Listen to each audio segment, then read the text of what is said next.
Oh, ça déconne. On l'attaquerait pas cet apéro. Bienvenue dans l'émission Rond comme un ballon. Mais arrête-toi un peu. Mais il vaut rien, c'est une plume de ce type. Il joue comme une pipe, arrête un peu. Et oui, c'est pour ça qu'on aime le ballon. Vive le foot. Et bonsoir à tous. Bonsoir, salut les gars. Salut. Bienvenue dans une nouvelle émission de Rond comme un ballon. Émission un peu spéciale, un nouveau jingle, un nouveau jingle est là. Et ça, un nouveau générique, j'espère que ça vous a plu. On commence à être professionnel. On commence à être pro. Et oui, ça bosse. Salut le Duche, salut Sconix, salut la Paps, salut Théo. Eh ben écoutez, j'espère que vous allez bien. Comment allez-vous, mon Franck, mon Cyril? Comment vous allez? En pleine forme. En pleine Nickel. forme, plein de beaux sujets pour ce soir. Donc, on est chaud. Bon, bah super. Voilà, on s'est professionnalisé grâce à un copain de Franck. Et Franck, ils ont bien travaillé. On a un super jingle. Et ça, c'est cool. Hop. Alors, est-ce que vous m'entendez bien, les Exactement. gars? Est-ce qu'il y a un petit décalage au niveau son ou est-ce qu'on est bon? On est bon, Moi, maître pour chemin. nous, ça a l'air nickel là. Hein. Ouais, j'ai l'impression que j'ai un petit décalage avec vous, mais c'est pas très grave. Je vais me décaler un peu. Non, je Euh, pense pas. Je sais pas, peut-être de ton Ah ok, côté, non, mais mais oui. c'est bon. J'ai cru. J'ai tellement peur par rapport à la dernière émission. Bon, avant de commencer, on doit vous avouer quelque chose sur une scène de pourquoi on est en retard. Parce que on était vraiment très à l'heure, tous les trois à l'heure. Et ce qui s'est passé, c'est que j'ai lancé le, j'ai lancé le générique, j'ai tout lancé, j'ai commencé de débuter l'émission, mais j'ai jamais lancé le stream. Donc on a fait un début d'émission avec jingle, Donc, on parlait présentation, bien dans le vide pendant 5 minutes. voilà. On a lancé l'émission et en fait j'ai jamais lancé le stream. Donc on a fait ça tout seul, comme ça, là, comme des grands. C'est pour ça qu'on est en retard. Bon, bah, c'est pas grave, on va vite se rattraper. On est des glands, surtout moi là. C'est surtout moi qui fais n'importe quoi. Et Sur cette scène, c'est bien toi, ouais. comme un grand, tout seul comme un grand. Ce soir, gros programme les amis. Ce soir, on va commencer en douceur, comme d'habitude, histoire de s'échauffer un petit peu par l'apéro à la carte, avec plein de petits sujets au niveau de l'actu. Et au niveau des plus gros sujets, on a plein de choses à parler. On a plein de choses à parler, notamment Marseille. On a mis entre passion et pression. Où va le club? On va en parler parce qu'il s'est passé pas mal de choses, notamment la semaine dernière. Et on va parler aussi du Barça. On n'en a pas encore trop parlé dans les dernières émissions, notamment sur le fait qu'ils aient retrouvé leur ADN. Donc on va s'attarder un peu plus là-dessus. Et on va bien évidemment se projeter sur les quarts de finale de Ligue des Champions qui nous attendent cette semaine. Enfin, le retour de la Ligue des Champions. Donc, on va en parler un petit peu. Et on finit en douceur, comme d'habitude, avec le top et les flops. Et le petit jeu écarte les quiz. Allez, sans plus attendre, on enchaîne par l'apéro à la carte du soir, histoire de se lancer tout doucement. Alors, je vais vous agrandir un peu le chat parce que là, vous êtes tout petit, tout petit, tout petit. Paf. Il y a des Alors, choses à dire, hein, mine de rien, dans ce petit apéro à la carte. ouais. On a commencé par ce qui était censé être le gros match, le match sympa du dimanche, le Man United City, le derby nul, on l'a mis, parce que en fait le match a été pas top. Je crois que Franck, toi, tu l'as bien regardé, non? Si je t'ai dit Non, pas je de bêtises. regardais le rugby, moi, et à la mi-temps du rugby, j'ai zappé du coup pour voir le début du match seulement. Dès la première action, il y a limite penalty pour United. Sur une grosse accélération de Garnacho, c'était vraiment à la 30e seconde. Mais après, sinon, ça n'a pas été ouf sur le quart d'heure que j'ai vu en tout cas. Et après, du coup, j'ai repris à regarder le Stade Toulousain. Mais du coup, malheureusement, je n'ai pas vu ce match, mais c'était pas fameux d'après le résumé que j'ai vu et d'après les stats des équipes. Il n'y a pas eu d'énormes occasions ni rien. Donc voilà, un derby nul, c'est un super titre pour qualifier ce match, je pense. Mais un peu cata, Ouais, hein. moi, pareil, j'ai pas vu le match, mais voilà, un 0-0 entre eux, ça ressemble bien à leur saison commune, même si City fait une bien meilleure saison que Man United. Mais voilà, c'est un 0-0 qui est représentatif de la saison un peu plus difficile des deux équipes cette année, quoi. Mais j'ai Ouais. pas vu le match, donc je peux pas en dire bien plus. Bah moi, j'ai pas pu le voir non plus Bon, parce il que fallait je quand même jouais, qu'on en parle, mais bon. parce que c'est quand Ouais. même deux gros clubs de première ligue. Mais c'est Bah, vrai que c'est surtout que ça nous a quand même, il y a quand même des matchs ultra marquants dans ce derby de Manchester entre la retournée de Rooney. Il y a eu des gros matchs même dernièrement. Le Rooney. Diallo qui marque à la fin, qui marque à la 90e, il fait un doublé. exactement. Il y a eu des belles confrontations et là, il y a tellement rien à dire Super que but. ils ont plus parlé des insultes qu'il y a eu sur Foden que du match. Tellement il y avait rien à dire du match, tellement il y avait rien à en tirer.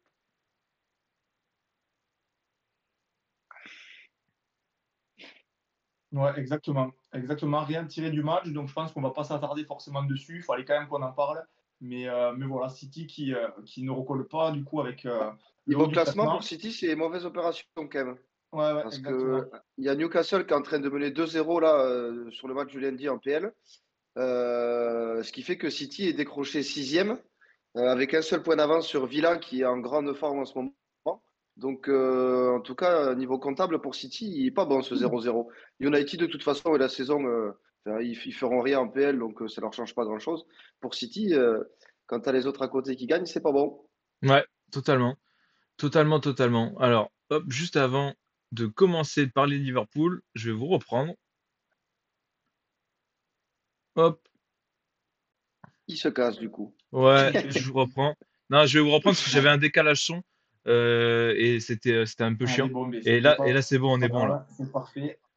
Regarde, là, on est bon. Et bah là, J'ai cru que c'est parce que tu voulais pas parler de la seconde défaite. Tu voulais non, pas parler ouais, de la défaite de Liverpool, mais si, on va en parler.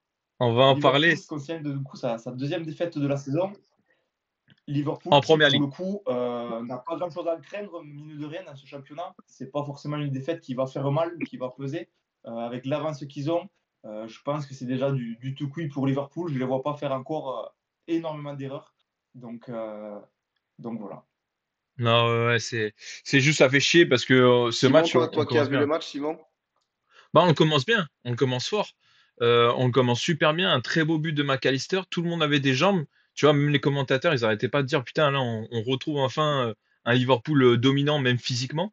Tu sentais que les gars, ils avaient bien retrouvé. Et le problème, c'est que on a fait deux, trois petites erreurs en début de match. C'était le seul point noir, tu vois, des 25 premières minutes, avec des petites erreurs d'inattention à la con, Konaté qui tente un dribble, etc. Et qui se rate. Et en fait, après, on s'est écroulé tout seul. On a fait trois erreurs. Vraiment, il y a eu trois erreurs défensives. Une fois, Curtis Jones avec Van Dijk. Deuxième fois, le deuxième but, c'est une séquence mais monstrueuse. En plus, les deux buts, coup sur coup. Égalisation de Fulham. Tout de suite après, but du 2-1 de Fulham sur une connerie de Robertson. Mais c'est une séquence, si vous l'avez pas vue, je vous invite à aller la voir. Elle est catastrophique. Il veut faire une transversale de l'autre côté du terrain. Tu sais, quand tu es latéral gauche, il veut complètement changer de côté à droite. Il se rate complet. Il la met plein Muniz, plein Rodrigo Muniz, l'attaquant, en plein milieu, plein centre. Vraiment, en plus, à mi-hauteur. Et derrière, il veut se rattraper. Il y a un cafouillage, ça défend. C'est lui qui remet la tête encore une fois à l'attaquant, une deuxième fois. Et sur le tir, c'est lui qui la contre et qui prend de chapeau. contre-pied Keller. Il la touche trois fois. En gros, il fait trois fois la connerie. Trois conneries en une séquence. C'est impressionnant. Et là-dessus, le 2-1, alors là, le moral dans les chaussettes. À partir de ce moment-là, c'est rare que je vois Liverpool comme ça, mais je te jure qu'à partir de ce moment-là, c'était plié, rideau. Peu personne avait l'envie, et en plus derrière, bon, on se prend une troisième but de Van Dijk Ouais, bon, après, catastrophique. Bon. Bah après oui, tu vas me dire, c'est pas, comme Ça, c'est pas heureusement surprenant, ça. Arsenal, ils ont fait match nul, donc c'est pas très grave pour la course titre pour l'instant, pas de souci. Mais bon, c'est non, mais c'est Non, mais complètement anecdotique. Hein. Comme moi, dit Théo, moi, l'appel s'est ouais, plié. moi, je pense que Tony te c'est le dit plié depuis un aussi. moment aussi. Comptablement, il n'y a vraiment aucun souci pour Liverpool. Voilà, bon, bah on en a surtout quand tu parlé. vois Arsenal, C'est rare de voir Liverpool qui, perdre, qui mais laisse des bon, points. rien de bien grave. Parce que dans le jeu, on est cata, hein. Dans le jeu, on fait Un peur, qui hein. lâche pas de points, par contre, un club qui lâche pas de points, par contre, c'est Paris. Et eux, justement, ils vont la faire, la saison sans défaite. Parce que ça, c'est Paris champion pour une 13e fois consécutive. J'imagine que tu es content, mon Cyril. Évidemment, hein. Moi, j'entendais des types, là, j'étais en soirée samedi soir, qui disaient que les Parisiens, ils savouraient même plus les titres et tout. Enfin, personnellement, je suis pas d'accord. Moi, ça m'a régalé d'être champion. Là, en plus, on est champion tôt. Certes, derrière, ça a merdé, mais nous, on a été énorme, donc ça régale. Parce que évidemment que c'est logique qu'on soit champion avec la différence des équipes, avec la différence des budgets et tout. Mais là, cette année, on le fait avec la manière. Il reste 6 matchs. On n'a toujours pas perdu, comme tu viens de dire. Donc, ouais, ça fait plaisir. Marquinhos qui prend son 10e titre de champion de France. C'est Lui qui est énorme. maintenant le plus ancien de l'effectif, là, qui est arrivé en 2013. Donc, en vrai, ouais, ça commence à être vraiment beaucoup. Ça peut permettre de se projeter un peu plus sereinement sur les quarts de finale de LEC avec au moins ce titre de champion empoché, la finale de la Coupe de France qui est actée. Donc maintenant, il n'y a plus qu'à réaliser une saison qui peut être mémorable, messieurs. On a envie d'y Et croire. mais ce titre, comme tu dis, il est il est fou avec les équipes derrière. Là, il y a 22 points actuellement sur le second. C'est un truc de fou. Ça faisait énormément de temps qu'on n'avait pas vu un écart pareil en Ligue 1. Je n'arrive pas à comprendre comment c'est possible. Mais en fait, tu te dis que vu comme joue le Paris Saint-Germain, eh bien, sachant qu'il ne lâche pas de points, si les autres en lâchent derrière, c'est compliqué. En début de saison, certains disaient que c'était une des pires équipes du PSG. Au final, je ne sais pas si on les a déjà vus aussi bien jouer, notamment depuis ce début d'année 2025. En début de saison, c'était un peu plus fastidieux parce qu'il y avait un manque de finition qui était, Le réalisme, ouais. important, de réalisme qui était Ouais, clair et chacun net. trouvait ses marques, quoi. Depuis 2025. Et c'est abusé comme il roule sur tout le monde, même en Ligue des Champions, on l'a vu avec Liverpool. Donc à voir comment ils vont terminer la saison. Je pense quand même que faire 0 défaite, c'est un très gros objectif à aller chercher. Il faut pas se reposer sur ses lauriers. Enrique l'a annoncé, ça y est, là. Il a dit qu'il aimerait. Parce qu'avant, il n'en parlait pas. Je pense qu'il voulait aussi sécuriser un peu le titre de champion.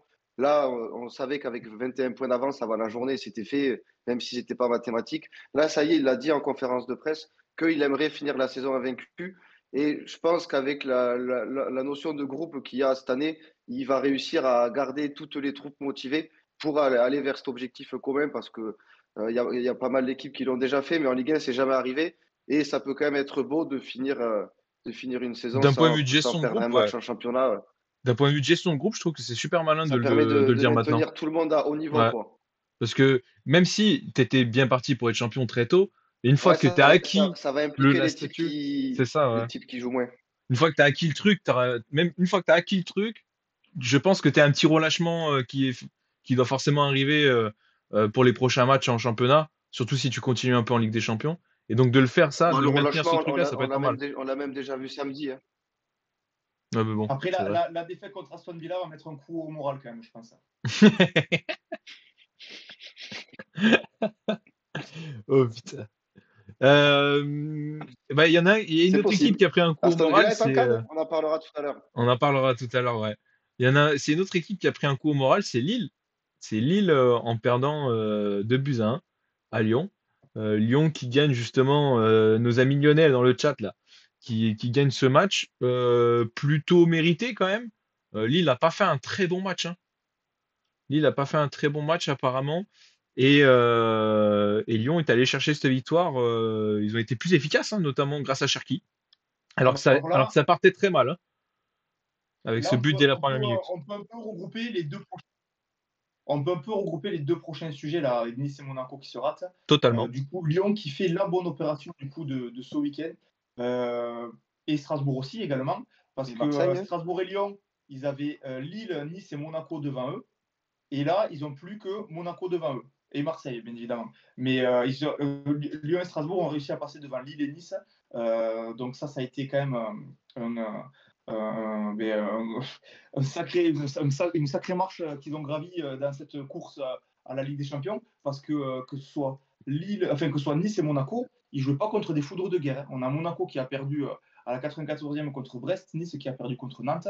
Lille, c'est eux qui avaient quand même le match le plus compliqué. Lyon était quand même légèrement favori quand même dans cette rencontre. Mais Nice et Monaco se chier comme ça. Du coup, là, ça regroupe vraiment tout le monde en haut du tableau. Et ça va donner une fin de saison, on le savait déjà, mais là encore plus, absolument passionnante.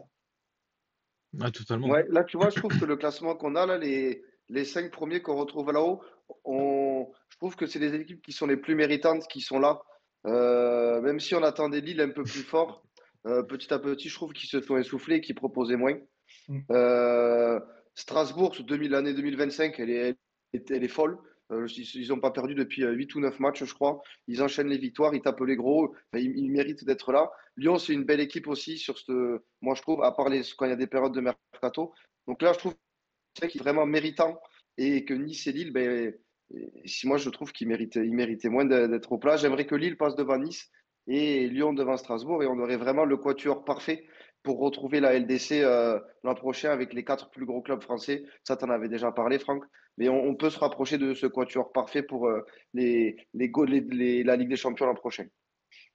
À voir. On parlera de Marseille dans le prochain sujet. Mais à voir, parce que Marseille il reste de grosses échéances. Ça fait partie des calendriers les plus compliqués. Donc, à voir comment on réagit. Mais ouais, c'est quand même. Moi, j'ai été surpris de ouf que Nice et Monaco se chient comme ça. C'était Bah, vraiment. Alors ça a là, été une histoire de j'aurais gardien pour misé ma moi. baraque sur les Surtout Nice, hein. Ça a été une histoire surtout de Nice, hein. gardien du coup. Là, d'un côté, Nice, ils sont tombés sur un très bon Lopez avec Nantes. Très bon Lopez. Oh là. Eh B, quand on vous a perdu, messieurs. Je t'entends plus, Ouais, Sim, moi. Ouais, bah, ça peut puisque griller. ça vous a viré. Ça vous a viré. Bah, c'est bon, on est revenu. Ça vous est revenu, mais j'ai pas ma caméra. Que Allez, est-ce que- passo, Du Odel coup, Passo. histoire de gardien, tu disais. C'est une histoire de gardien, ouais, où Lopez, il a été excellent avec Nantes.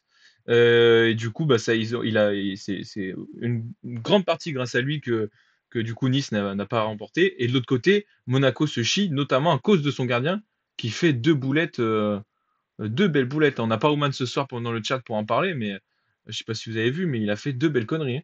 Ah, il n'est pas là. Il aime bien en faire. Ouais, Mm. c'est pas la première fois que le gardien de Monaco chie un peu dans la colle. Tant mieux pour moi en tant que Marseillais. Mais c'est vrai que là, dans la course à la seconde place, qui est quand même assez important, parce que là, ils avaient l'occasion de continuer à prendre de l'avance à garder ce point d'avance sur Marseille. Mais là, c'est terminé. Ils repassent troisième avec du coup Strasbourg et Lyon qui leur collent au cul.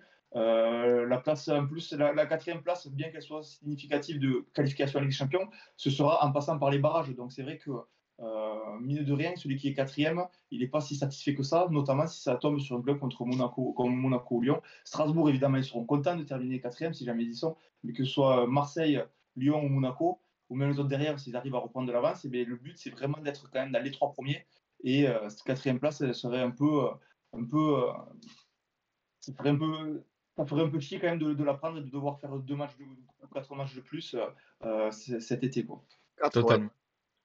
4, t'as 2 Euh, tours, ouais. Là, tu parlais de la course à l'Europe. Par contre, il y en a un qui a gagné la course au plus nul, c'est Gasset. Montpellier. Et du coup, là, c'est fini pour Gasset. C'est fini pour Gasset, ça y est. C'est sorti tout à l'heure, là. Franck qui d'ailleurs nous l'a dit. Ouais. Et, ouais, qu'est-ce qu'il pouvait faire, de toute façon? Ouais, bah écoute, si son arrivée aura pas eu le coup de boost en fait qui était attendu. C'était un peu pour choquer, je pense, pour essayer de relancer la machine. Malheureusement, je pense que le mal, il est bien plus profond qu'un changement d'entraîneur pour relancer les gars cette année. Euh, Tu mettais à mon avis, Guardiola, pour ça la, ne changeait rien, je pense, hein. ouais, exactement. À mon avis, pour la plupart, ils ont tous la gueule ailleurs. Ils ont beaucoup la tête en Ligue 2. Attends, ils sont à je sais pas combien de défaites depuis le début de la saison. Il y a les problèmes financiers, on en a déjà parlé plusieurs fois. Je pense que le mal-être, il est bien plus profond qu'un simple coach. Donc, Pépé Gasset, à mon avis, il n'est pas pour grand-chose. Mais voilà, Mais Montpellier, ils y filent tout droit, hein. moi, je vous annonce quelque chose. Je ne sais pas si j'en ai déjà parlé ici dans l'émission, mais Montpellier, pour moi, ça va faire descente. Je ne les vois même pas se maintenir en Ligue 2 l'année prochaine, vu comment c'est parti. Il n'y a plus aucune finance. Il y a tous les joueurs qui vont se barrer. Plus personne va vouloir venir. Je ne sais pas comment ils vont essayer de reconstruire une équipe. Mais déjà là, ils vont devoir lâcher tous les gros salaires, que ce soit les Caseries, les Savanier, je sais plus là, qui ont des gros salaires là, le compte peut-être. Ferry.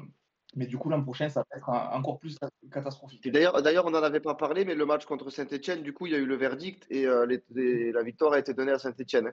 Donc, Montpellier n'a plus de match en retard.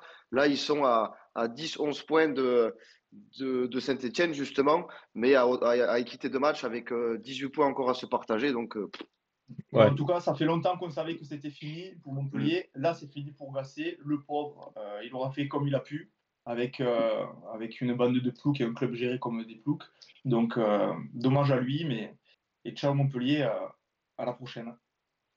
Ouais. ouais. Et une autre fin d'aventure, cette fois pour des joueurs, avec le départ de Muller. Plus jolie celle-là. Ouais, départ de Muller. Bah, plus joli, Muller qui part un peu comme ça du Bayern. Ça fait, je sais pas, je crois que lui, il voulait rester en tout cas à la base, hein. C'est juste qu'ils lui ont pas proposé de nouveau contrat. Donc c'est un peu moins beau. Ah ouais, ah bah, j'ai pas suivi par contre.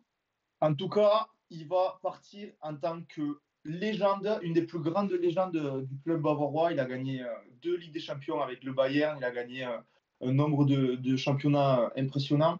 Il est là depuis les années 2000, depuis l'année 2000 au centre de formation. Il est arrivé, il a toujours continué au Bayern. Ça fait partie des rares joueurs qui restent vraiment dans leur club du début. Ça se fait plus du tout et c'est un exemple rare. Du coup, Müller, je pense que il va rester longtemps dans le cœur des supporters du Bayern parce que Bon, tout il y ce a qu'il a intérêt. apporté. Moi, je trouve que Müller, c'est un des joueurs les plus sous-cotés de notre génération, notamment entre 2010 et 2015, où il avait un niveau sensationnel et où on n'en parlait pas tant que ça. On parlait surtout à cette époque-là de la doublette Robéry, mais Müller, il a toujours été excellent avec le Bayern. Même encore aujourd'hui, il est vieux, mais il joue encore et il fait de bonnes prestations. Non, franchement, sacré joueur, sacré légende. Et, je ne sais pas s'il va trouver un autre club, mais ce serait beau qu'il mette fin à Je sa l'arrête, carrière ouais. Je suis d'accord. et qu'il ait fait qu'un club à l'image de Totti à la Roma. Non, et tu vois, Ouais, il part quand même en étant Nico, le plus capé, je crois, le plus grand nombre de passes d'ess et tout. Ouais. ouais, Nico, il demande au chat si c'est pas la retraite et en fait non, il a déclaré d'ailleurs que il aurait aimé continuer, mais il a dit qu'il respectait la décision et que du coup il allait sûrement trouver un nouveau truc. Après, on sait pas où il va aller. Ça parlait pas mal Voilà. Il va partir faire de une États-Unis. pige aux States. Ouais, il va se régaler. On verra bien. Et un autre où il va peut-être pas, je sais pas On s'il va verra aller au bien. States. De Bruyne. Une autre légende de son club, certes moins grosse légende que le Muller parce qu'il y est depuis moins longtemps, mais lui par contre, il n'était pas sous-coté. C'est un des meilleurs milieux de terrain de l'histoire qui met un terme à sa carrière à Manchester City. Alors peut-être qu'il va continuer comme vous dites. On en avait vite fait parler cette semaine. C'est vrai que là, ça se finit un peu mal pour lui. Il aurait pu partir au sommet. Là, c'est vrai que c'était l'année de trop, hein, complètement. On voyait son attitude sur le terrain. Il est désabusé de ce qui se passe. Il est cramoisi. C'est très compliqué pour lui. Il a beaucoup moins de rendement que les années précédentes. Donc c'est dommage que ça termine comme ça, mais il le fallait parce que là, on voyait qu'il n'en pouvait plus. Totalement. Ouais, il est cuit. Il est cuit. Il Bon, aurait fallu s'arrêter un an avant, mais bon, tu peux jamais savoir comment ça va se passer. ouais. Bon, messieurs, Mais lui, il va Franck, revenir. Franck, putain, mais je crois qu'on est en Il a pas décalé envie de encore. parler de De Bruyne, je crois. Non, mais on est en décalé. Du coup, je Non, pense que je dois vous on couper parle. la parole comme non? Ah si, vous me répondez 15 ans Si, après. moi, je suis en décalé avec toi, Simon, un peu. Ah ouais, c'est terrible. Moi, avec Franck, on est calé pareil, mais avec Simon, on est en décalé. Ah, mais- C'est bon. alors, bon, bouge pas. Hop. Parce que ça serait con qu'on soit pas en même temps. Parce que sinon, après, c'est un peu chiant. Parce que j'ai l'impression que je te coupe la parole toutes les 2 secondes. Allez. Allez! Bah, Non, Franck, mais vas-y, là, enchaîne avec le premier sujet. C'est un sujet pourquoi, qui va m'intéresser en plus. pourquoi le logo il part en couille là? Je le vois, il tourne dans tous les sens. Bon, Franck, c'est surtout toi là qui va avoir besoin de nous éclaircir un peu tout ça. Parce que il se passe pas mal de choses à Marseille. On a vu la sortie. Bon, il y a le match d'hier soir déjà, très belle victoire. On va en parler. Et il y a aussi tout ce qui est sorti dans les médias de la semaine dernière avec le De Zerbi qui voulait pas entraîner, les joueurs qui veulent pas sortir. Il y a eu des tensions. Benassia qui a dû faire le médiateur. Voilà, il y a quand même pas mal de tensions dans ce club, quoi. Entre tout ce qui se passe avec Longoria, la sortie de Tukurupt et Benassia, les sanctions, là, de Serbie qui est dans l'émotion comme pas possible à chaque fois, tu sais jamais, tu sais jamais où est-ce que ça va, ce que ça va donner. Et par exemple, tu vois, on n'a aucune idée de ce que va donner de Serbie l'année prochaine. Est-ce qu'il va rester à Marseille déjà, tu vois? Oui, oui, il va rester, il va rester. Alors pour reprendre dans le contexte, il y a eu cette saison, il y a vraiment eu 2 Olympiques de Marseille. Il y a eu l'Olympique de Marseille du début de saison, pendant la première partie de saison, où ça jouait bien, ça régalait, ça trouvait les intervalles, les équipes, elles avaient du mal à s'adapter au jeu de Marseille. Moi, je me rappelle en début de saison, je félicité De Zerbi parce que j'adorais comment il jouait tactiquement, c'est-à-dire jouer dans la verticalité. On cherchait énormément la profondeur avec le numéro 9 en appui qui était Mopé à ce moment-là. Ça jouait beaucoup plus dans la verticalité que latéralement. Et depuis la seconde partie de saison, là, c'est un tout autre Marseille parce que les équipes ont réussi à s'adapter. On a les équipes qui mettent le bus contre Marseille, qui jouent avec un bloc hyper bas, et du coup, ça empêche Marseille de se créer les décalages, de trouver la profondeur, de jouer dans le dos des défenseurs comme on pouvait le faire en début de saison. Donc ça fait qu'on a des matchs où Marseille a une possession hallucinante comme on l'a peut-être jamais eu dans notre histoire, mais malheureusement, on n'arrive pas à trouver la faille et à trouver la tactique pour pouvoir percer ces blocs bas et aller marquer des buts. Donc on se fait avoir contre énormément de petites équipes. Là, je vais reprendre sur les 4 dernières défaites de Marseille. Je ne vais pas prendre le PSG, là, que tu as affiché, mais je vais remonter jusqu'à celle de Nice. Contre Nice, on a 70% de possession de balle, on perd. Contre Auxerre, on a 75% de possession de balle, on perd, avec un carton rouge. Contre Lens et contre Reims, on a 80% de possession de balle. Comment, avec. Et les équipes adverses, à chaque fois, c'est des contre-attaques ou des fulgurances comme ça. Donc, comment avec quand tu as la baballe comme ça, que tu surmènes l'équipe, que tu les fais courir de partout, tu peux perdre des matchs. Mais c'est parce que tu n'arrives pas justement à jouer ces blocs bas. Et ça, il va vraiment falloir réussir à s'y adapter et faire quelque chose de mettre en place quelque chose de concret et qui marche. Paris, ils ont tout le temps la balle, ils arrivent à marquer des buts. Nous, on n'y arrive pas. Donc là, je pense qu'il y a un gros souci. Et c'est surtout qu'on a une défense, mais un carton de ouf. Ouais, Mais, ouais. mais vraiment, c'est abusé. Et là, je me suis dit, putain, mais ça fait longtemps qu'on essaie de recruter des défenseurs. Et ça a été quoi? Nos derniers achats sur le marché des transferts. On a pris Ulysse Garcia, on a pris un retour de prêt de Lirola, on a acheté un Cornelius qui était inconnu au bataillon, on a acheté un Louis Brassier qui 6 mois après est parti, et on a acheté un Luis Felipe qui au final il a joué qu'un bout de match contre Paris et qu'on ne sait même pas s'il est en forme ou pas. On n'a pas recruté des gros défenseurs alors qu'on sait que ça c'est notre poste et notre meilleur défenseur, on l'a foutu au placard depuis le début de la saison.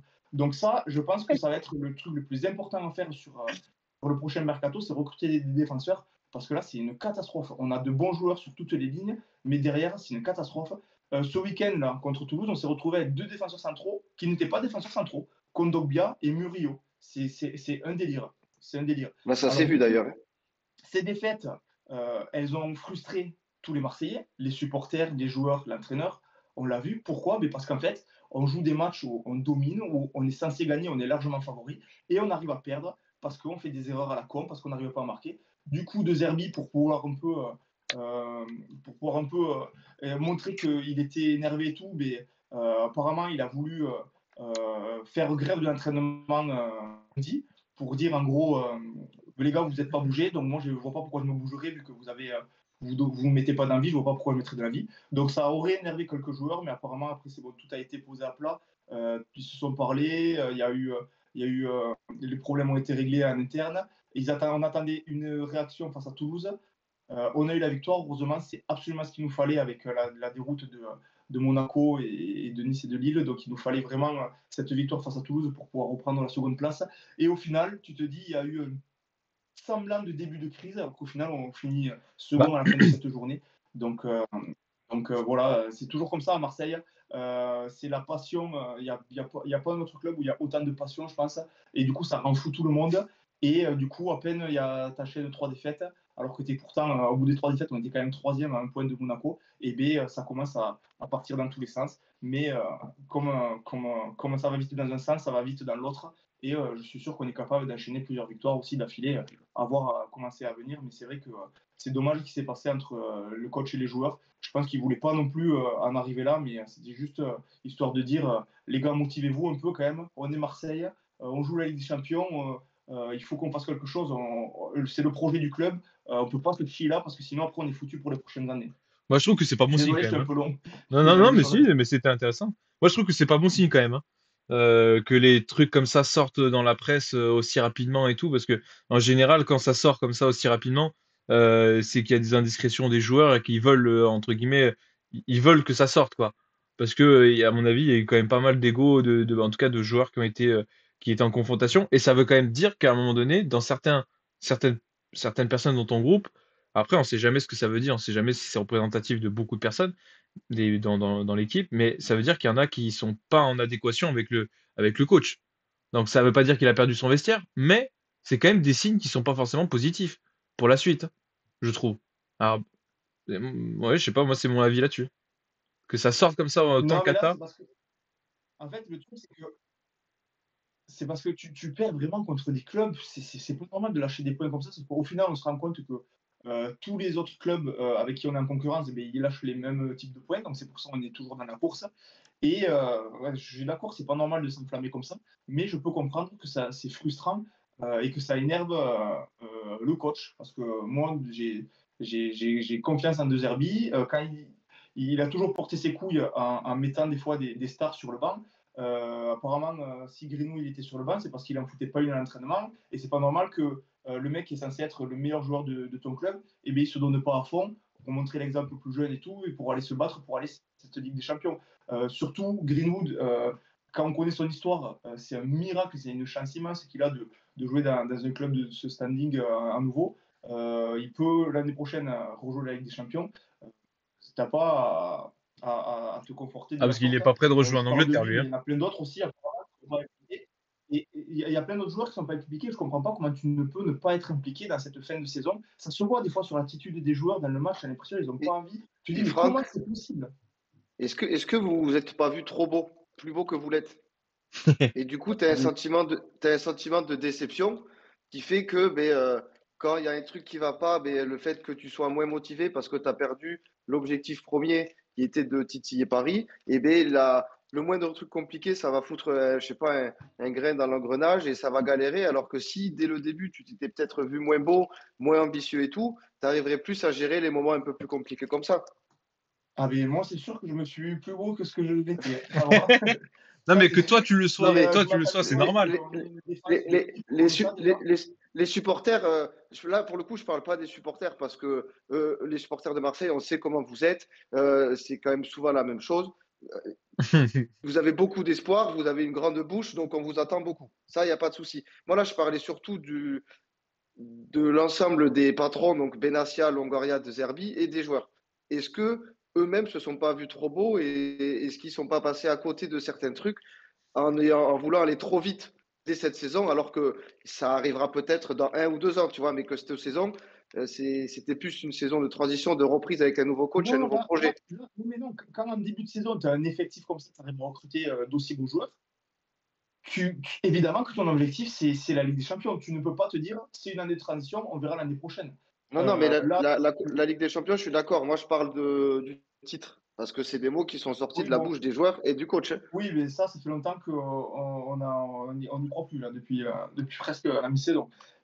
Mais non, là, justement, maintenant, à partir du moment où tu sais depuis la mi-saison que c'est bon, le titre, c'est fini, eh bien, je comprends pas comment tu peux ne pas viser la seconde place à tout prix et t'énerver comme ça. Et en fait, ce qui est frustrant, c'est qu'en fait, on joue bien. On a la position, on a la balle, on fait courir l'équipe adverse. Ouais, mais est-ce que c'est pas Il stérile? faut maintenant trouver la tactique. Il faut trouver la tactique de comment percer cette défense et aller marquer des buts parce que des occasions, ça ne crée même pas. Là, j'ai vu que mon père il a mis dans le chat le match contre Toulouse parce que j'ai envie d'en parler aussi de ce match contre Toulouse. Vous voulez qu'on en parle maintenant ou on continue sur ce qui s'est passé cette semaine?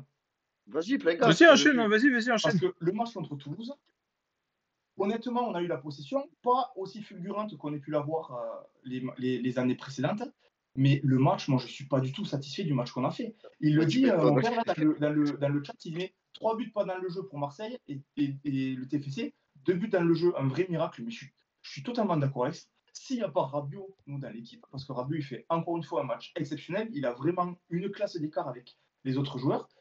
Et bien, si il n'y a pas Rabiot, et bien, le match, enfin, on le perd 100%.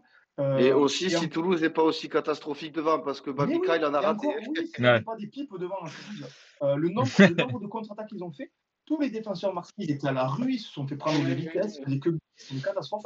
Et Marseille, on ne s'est créé aucune occasion. Ça fait peur, par contre. Ça fait peur pour la suite. C'est là justement que je voulais en venir. Tout à l'heure, quand on en parlait, quand j'ai dit on parlera de Marseille après, parce que là, on se déplace à Monaco, on se déplace à Lille à la fin du championnat, on joue des clubs un peu bâtards. Mais si on fait la même prestation que contre Toulouse, certes, les 3 points étaient importants et ça fait du bien, mais il va falloir quand même changer quelque chose et essayer d'être plus dur sur le terrain et d'avoir plus d'envie, parce que sinon, ça va être compliqué pour Marseille d'accrocher cette seconde place. Là, moi, contre Toulouse, je suis vraiment pas satisfait de leur prestation malgré la victoire. Ouais, après, tu l'as dit, heureusement qu'il y a les 3 points. Alors, certes, au niveau comptable, évidemment, parce que tu reprends la seconde place, mais même mentalement, parce que si hier, tu venais à aller même pas perdre, mais à faire match nul à la maison après avoir enchaîné 3 défaites, ça aurait foutu un vrai coup dans le vestiaire où apparemment, il y a quand même déjà des petits trucs, parce que il y a peut-être des trucs amplifiés par la presse, évidemment, on sait comment ils sont. Marseille, c'est un club qui fait vendre, donc ils peuvent en balancer et ça fera des likes pour eux, mais il n'y a quand même pas de fumée sans feu en général. Donc, heureusement pour vous que hier, vous prenez Ouais. les 3 points. C'est pas forcément mérité, mais si vous l'aviez pas fait, avant un match à Monaco, en plus, tu peux te mettre vraiment dans une situation compliquée. Et ce que dit Duche, je suis assez d'accord avec lui. Si tu gagnes le week-end prochain, tu seras très bien. Si tu perds, tu es vraiment dans la merde parce que les 4 derrière, il y en a forcément qui prendront des points. Mais on les prend au bon moment. En plus, Monaco, ils ne sont pas sur une bonne dynamique. Hein. On l'a vu, on perd 3 matchs d'affilée. Avant le match de Toulouse, on perd 3 matchs d'affilée. Ils nous ont repassé devant que de 1 point, alors qu'ils auraient pu nous prendre une avance monumentale. Ils ne sont pas dans une bonne dynamique eux aussi. Sur leur terre, ce n'est pas non plus des foudres de guerre. Donc, je pense que ça va être un match crucial, effectivement. Et ce serait tellement important de prendre le large. Surtout vu la situation là à Marseille. Et par rapport à De Zerbi, la question qu'il m'a posée, il sera où l'année prochaine? Non, moi je pense que c'est un homme de parole. Il a dit qu'il serait là pour les prochaines années, donc il sera là. On ne faisait qu'en parler, c'est tellement important de mettre de la stabilité dans un club.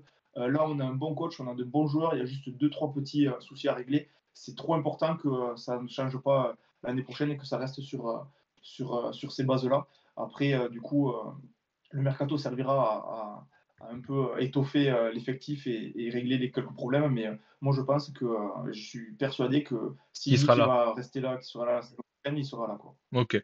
Et si Marseille n'a pas la Ligue des Champions, est-ce que ça peut impacter De Zerbi, certains joueurs ou pas? Parce qu'on sait aussi que financièrement, Marseille en a besoin quand même. Là, il y a les comptes qui sont sortis. Ils sont plus dans le rouge que dans le vert. Et finir en Europa League, ça mettrait un coup au niveau budget. Est-ce que tu penses qu'il peut y avoir un impact sur un Rabiot qui va vouloir aller la jouer, sur je sais pas, un Højbjerg qui va pas vouloir rester, sur vos cadres? Est-ce que de ne pas avoir avec des champions, ça peut pas te faire fuir un De Zerbi ou des mecs comme ça? Alors, je ne pense pas que ça puisse faire fuir De Zerbi, mais je pense que ça peut faire fuir certains cadres, notamment Rabiot. Il a un contrat court, il a un contrat que d'un an. Je pense que lui, s'il y a la Ligue des Champions, il reste. Sinon, je pense que Ah bah il il va s'en aller va. voir ailleurs, surtout vu le niveau qu'il a. Il mérite totalement de jouer la Ligue des Champions. Du coup, je pense qu'il y a certains cadres qui peuvent partir. Mais les jeunes là qu'on a recrutés, dans tous les cas, je pense que les Benasser, les Gouiri, ça peut rester encore longtemps, à voir s'il arrive à bien jouer. Mais peut-être que Rabiot Greenwood, ça partirait si jamais on n'est pas en Ligue des Champions. Mais bon, je n'imagine pas ce scénario. Euh, Non, je non, ne c'était une peux question pas comme ça, juste. l'imaginer. Et Greenwood, qu'est-ce que t'en penses, Mais toi? c'est quand même Qu'est-ce que possible, qu'est-ce quoi. que t'en ferais de Greenwood, toi, Franck? Parce que Greenwood, c'est quand même un mystère, hein. Il est à la Ah, mais moi, fois, je le il te garderai. dort Je le dessus et garderai. d'un coup, S'il est il plus te marque un impliqué, but de fou.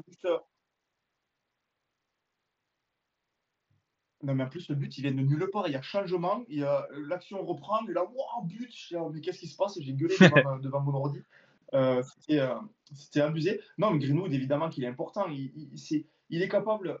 Alors, il est très irrégulier, c'est son souci, et c'est là où il faut qu'il se règle. Mais il est capable de fulgurance, comme très peu de Hmm. joueurs sont capables de le faire. Comme on l'a Et vu contre Toulouse, comme on l'a vu en début de saison. c'est dans Il la peut tête, mettre hein. des vitesses à des joueurs un peu du style de Dembélé. Il fait des passements de jambes crochés à une vitesse que les défenseurs ne captent pas. Il va juste falloir qu'il prenne maintenant en maturité, qu'il arrive à être régulier, et ça peut devenir un très bon joueur. Mais par contre, ça ne me choquait pas les fois où De Zerbi le mettait sur le banc parce que il est moins bon. Tu vois, ça justement, c'est bien, et ça peut lui faire comprendre, et j'espère que ça lui fera comprendre qu'il faut qu'il soit plus, plus impliqué et plus décisif aussi dans certains matchs. Plus intelligent aussi, parce qu'hier, il est bête, tu vois, il prend un carton jaune pour simulation en première mi-temps. Il en refait une un peu plus petite en seconde. Il braille sur l'arbitre après en montrant le point de pénalty alors qu'il n'a absolument pas touché. Tu sens aussi que quand lui, il n'est pas content de ses matchs, il est un peu couillon et il peut vite sortir et faire de la merde quand même. C'est pas le plus Ouais, malin non, du vestiaire, je pense. Non. je suis d'accord. Non, mais là, on a Balerdi pour ça, pour être débile. Laisse pas prendre un trou dans l'équipe. Oui, mais comme Balerdi il est blessé, il y a Greenwood qui prend le relais. Ouais, exact. Non, mais toujours pareil, hein, moi j'y crois. On a l'effectif pour aller chercher cette seconde place. Terminer quatrième en Ligue des Champions, ce serait un échec, même si quatrième, il y a le barrage. L'objectif, c'est clairement la Ligue des Champions. Il faut absolument qu'on y arrive pour pouvoir amener de la sérénité cet été, déjà, pour les joueurs et tout, pour pas que ça nous foute sous pression, et pour qu'on puisse enchaîner un bon début de saison prochaine. Mais j'y crois, et enfin, on va tout faire pour, bien évidemment. Hein, mais si tu regardes sur le papier, quand même, ça devrait pouvoir le faire. Ouais. Non, moi, j'ai hâte de voir la fin parce que je pense que ça va être encore très tumultueux. Ça va être, à mon avis, ça va bien bouger encore. Même Ah, mais De de toute Zerbi, moi, j'ai façon, du mal à y croire, hein, entre l'année les prochaine. 6, ça va bouger de position à chaque week-end. En même temps, Tu vois ça De fait ça. Zerbi partir, toi? Ouais, moi, je sais pas, il y a des signes qui me. Il y a des Tu vois De signes qui. Zerbi partir? Bah, là, tu vois, tu as déjà eu. En une semaine, il y a eu 3 journaux italiens qui l'ont annoncé un peu de partout déjà. Qui l'ont annoncé au Milan AC, qui l'ont annoncé. Tu vois, en une Oui, non, mais c'est semaine, c'est le facile, bordel. Marseille. Non, Marseille, ils peuvent dire on veut Zidane sans que Zidane soit au courant. Hein. non, mais non, mais c'est Non, pas, non, mais non, mais c'est 3 journaux italiens sérieux. Et c'est trois, parmi les 3 plus gros en Italie.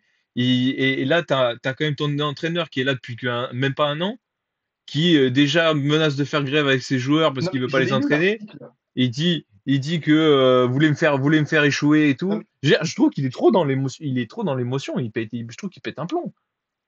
Il non, pète un mais plomb des fois pour rien, quoi. l'article italien, mais Il y en a eu 3. Il y a eu trois l'article de journaux. l'Italie, ils ont juste dit le Milan veut De Zerbi.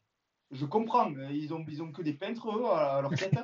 Je comprends qu'ils puissent vouloir un coach comme De Zerbi, mais ça ne veut pas dire De Zerbi veut aller à Milan. Non, mais on est Ça n'a rien d'accord. à Mais, voir. mais je suis d'accord. Je te dis pas que lui, il veut partir. Je te dis juste que si il y a encore trop de problèmes comme ça au sein du club de Marseille, entre les joueurs, son effectif, lui, et peut-être que même sa relation avec le président et Benassia, avec tout ce qui se passe, c'est peut-être pas non plus, elle est peut-être pas au beau fixe non plus, hein. On n'en sait rien. Et donc, moi, tous on va dire, ces premiers petits feux là, ces petites fumées qui arrivent, bah, je sais pas si l'année prochaine, tu vois, moi je te signe pas du tout sur le fait je suis sûr qu'il soit là l'année prochaine. Moi je suis pas si sûr que ça. Non, ça, je suis d'accord, mais après, je pense que le classement de Marseille va beaucoup jouer. C'est ce que dit Duche à l'instant là. Si Marseille finit dans les 3 et à la Ligue des Champions, il va pas aller coacher le Milan qui est 10e de Serie A et qui jouera rien l'an prochain. Tu vois, il n'aurait pas d'intérêt. Je vois pas pourquoi il ferait ça. C'est comme quand on Non, parlait ça de je suis d'accord. Balerdi à la Roma il y a pas longtemps, alors que la Roma était décrochée. Donc, moi, là où je rejoins Franck, c'est que souvent, quand il dit quelque chose, il le fait. Euh, Même s'il ne le dit pas forcément toujours bien, là, il a dit qu'il allait rester. Si c'est pour partir 3 semaines ou un mois après, c'est limite et ça lui ressemblerait pas quand même. Ouais, ouais, bah après moi je le souhaite pas Il par fait contre ça, parce lui, que il colle sur.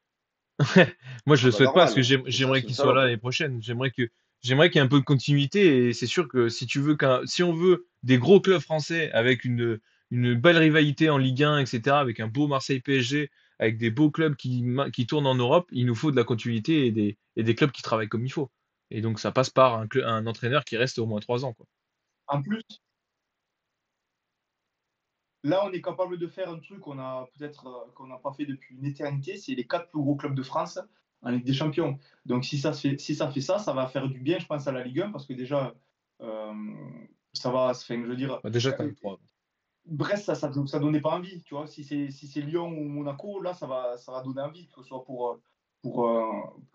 même à l'international, pour regarder les matchs. Donc déjà, ça va mettre un peu plus de lumière sur la Ligue 1. Si en plus, ils arrivent à faire des performances un peu comme on fait Lille cette saison, mais je pense que ça peut être bien, ça peut créer plus d'engouement pour la Ligue 1, déjà, dans un premier temps. Et plus tard, petit à petit, si ça continue, si c'est assez régulier des années d'une année sur l'autre, ça peut recréer de l'attractivité pour la Ligue 1, faire venir de nouveaux joueurs, créer une nouvelle rivalité avec le PSG. Donc, je pense que c'est ultra important de créer cette continuité déjà au sein de chaque club pour pouvoir ensuite créer de la continuité dans les performances et dans les résultats. Totalement d'accord. Et justement, Tu as tout dit. Tu as tout dit. un club qui est dans la continuité et qui maintenant commence à bien tourner cette année, c'est le Barça. C'est le Barça. Le Barça qui Non, tu retrouve son crois? ADN. Qui retrouve son ADN. Hop, je bascule tout ça. Alors, pour le Barça, je vous ai affiché l'équipe avec l'effectif, les remplaçants qu'il peut y avoir, parce que l'équipe du Barça, elle est très belle, et c'est surtout, c'est en lien avec notre sujet de ce soir, c'est que il y a beaucoup de petits jeunes de la Masia, voilà, qui fait l'ADN de ce Barça-là, qui est revenu, et je vous ai aussi affiché alors je sais pas pourquoi ça fait une petite transition, mais au moins elle est là, les événements marquants de cette saison et surtout bah, tout ce qui tourne encore aujourd'hui. Ils ont déjà tabassé le Real Madrid chez eux sur le premier Classico au Bernabéu, ils ont gagné 4-0. Ils les ont tabassés une deuxième fois 5-2 à la Supercoupe d'Espagne là en janvier. Donc ils ont déjà gagné un trophée. Le Barça d'Ansific a déjà du coup gagné un trophée et ils sont en lice pour en gagner deux autres, trois autres même, avec la finale de la Coupe du Roi qui va se jouer là aussi contre le Real Madrid. Ils sont en lice, du coup, ils sont premiers de la Liga en championnat avec 4 points sur le Real Madrid. Et ils sont en quart de finale de Ligue des Champions où, bah là, en plus, contre Dortmund, C'est ça devrait bien se incroyable. passer.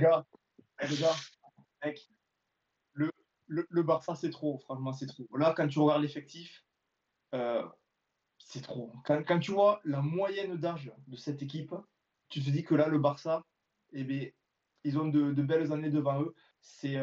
En plus, chaque joueur a un niveau mais exceptionnel Ouais. cette année. J'ai l'impression qu'ils sont tous au top de leur forme, même les joueurs qui sont censés être expérimentés, les Rafinha, les Olmo et tout, ils sont les Koundé, ils sont dans leur forme de la vie. Ils n'ont jamais fait des saisons aussi, Même De bonnes Jong, il revient dans bien. leur club où ils étaient auparavant ou autre. C'est un délire. On a les jeunes, là, Cubarsi, monstrueux, Casado, monstrueux, Yamal, monstrueux. C'est une folie. Honnêtement, c'est une folie. J'ai pas regardé Pedri beaucoup aussi. de matchs du Barça. J'ai Ouais. pas regardé beaucoup de matchs du Barça cette année. J'ai dû en regarder entre 8 et 10, je dirais.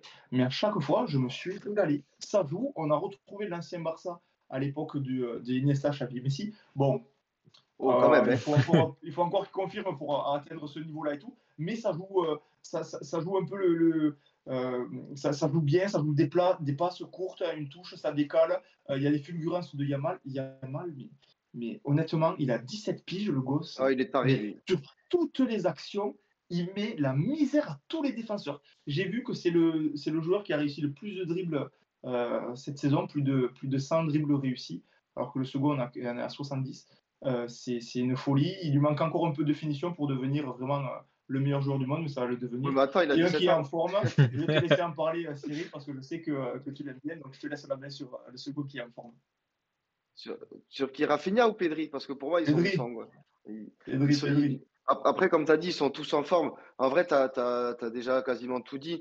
Et il y a un truc que j'avais bien aimé que tu avais dit lors des émissions en début de saison, c'est qu'ils ont le mix parfait entre la jeunesse qui a la dalle de fou, qui a envie de montrer qu'ils sont là pour jouer, qui a l'ADN du club, et la vieillesse avec les Chesney, avec les Lewandowski.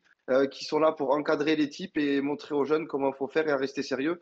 Donc l'alchimie, elle a pris de fou. Moi, j'étais inquiet sur Flick quand il est arrivé parce que je me suis Ouais. dit, un Allemand qui arrive en Espagne, ça va absolument pas marcher. Je vois pas comment ça va matcher. Et bien voilà, j'ai encore eu le pif parce que franchement, c'est exceptionnel. Et ouais, tous les joueurs sont à leur top niveau. Pedri, on s'est envoyé la stat, nous, cette semaine. Il a été élu 15 fois homme du match, je crois, sur C'est 20 ça. titularisations en Liga ou un truc comme ça. Non, Enfin, sur les 20 et- matchs qu'il a fait en 2025. voilà, donc 15 fois sur 20 en 2025, sachant que Simon le rajoute, à chaque fois, il fait pas de stats, il fait pas de passe D, pas de but. Mais ça veut dire l'omniprésence du mec pendant les 90 minutes. Il fait tout. Il a dit lui-même qu'il avait jamais pris autant de pieds à jouer au foot qu'en ce moment. On sait qu'il a eu du mal après sa saison à 80 matchs là, à retrouver le rythme et tout. Et bien là, le rythme, il a retrouvé, il est exceptionnel.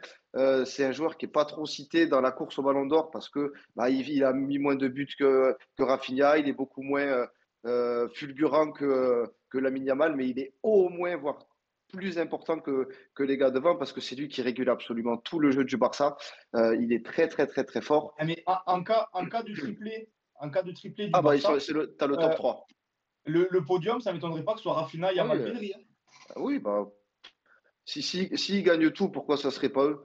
Ah ouais, non, mais- Ah, mais, voilà, de toute façon, le Barça, ils sont armés hein. En termes de stats, par Opta, là, ceux qui font les calculs, c'est l'équipe qui a le pourcentage de chance le plus important de gagner avec des champions. C'est pour moi le gros favori avec le PSG, donc ils peuvent la gagner. Ils ont pris les points d'avance qu'il fallait en Liga, ils ont le destin entre leurs mains. Et vu la forme actuelle, ben, j'ai du mal à les voir merder.